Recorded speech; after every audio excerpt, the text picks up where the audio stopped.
I've been selling single cards on eBay, and so this is one that I've sold.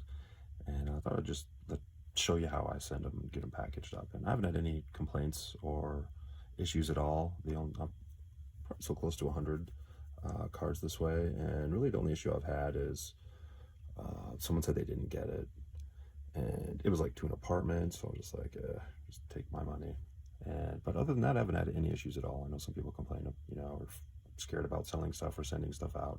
I don't send a lot of high dollar stuff out. It's $20 or less for most of this stuff, and if it's just a cheap lot, you can easily send it in a plain white envelope. I just have these little small ones like this, and I haven't had any issues at all. I make sure I start with a penny sleeve with the card, and then I've been team bagging them because of the weather, just in case they get wet or snow or rain or wherever they're headed, so that I don't have to worry about the cards being damaged if that were to happen.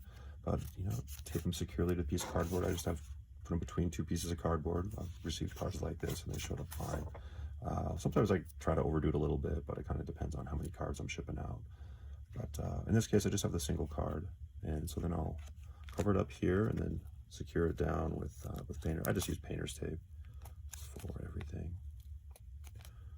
So then it's nice and secure this way. And then I have my scale here to weigh it. You get an ounce for a stamp, and so I'm constantly just kind of have my kitchen scale ready, see how close I am to my ounce. Even when I add, since the card doesn't weigh that much on its own with this cardboard, I put in a little bit firmer piece of cardboard. What I didn't realize when I first started sending out cards is with a plain white envelope like this, you get 1/4 of an inch, like widthwise down, on the envelope. So even when you pack it up, I slide all these in here, you'll see, you get 1/4 of an inch right here, which is actually quite a bit. And so even with this, I usually have a little handy dandy ruler around here somewhere, and then I just quick check it if I'm getting close, but it's right here, and so it's fine. When I tape it up, I haven't had any issues. So, and then it's pretty firm here. You're not going to be able to take a lot to bend it for being able to send it really cheaply. My final step is just to kind of tape down the edges and the corners, give it a little more security.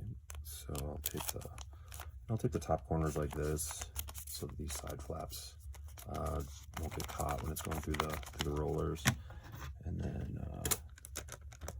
and these are, I bought cheap envelopes too, and so I'll usually just kind of add a little tape here and there to make sure that the integrity of the envelope isn't compromised as it's getting pushed around. And I just bought some cheap tape.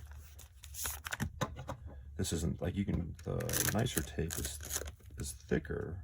It's a heavier tape. This stuff I got at the dollar store is really pretty thin, and it actually is easier to use, I think, than the thicker, more expensive packing tape. The 3M stuff is sometimes a little bit much, but I'll do that. And then, if I see anything crazy on the edges that looks like it might not stick, I'll throw a little bit on there too. And it also doesn't add a lot of weight to it if you have a big package. If you're sending more than, just like here, it's just a single card, so it's not heavy.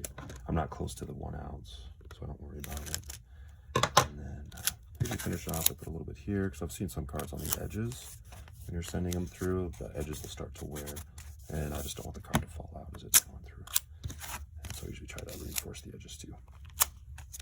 All right, so this one's ready to go. Just needs a stamp.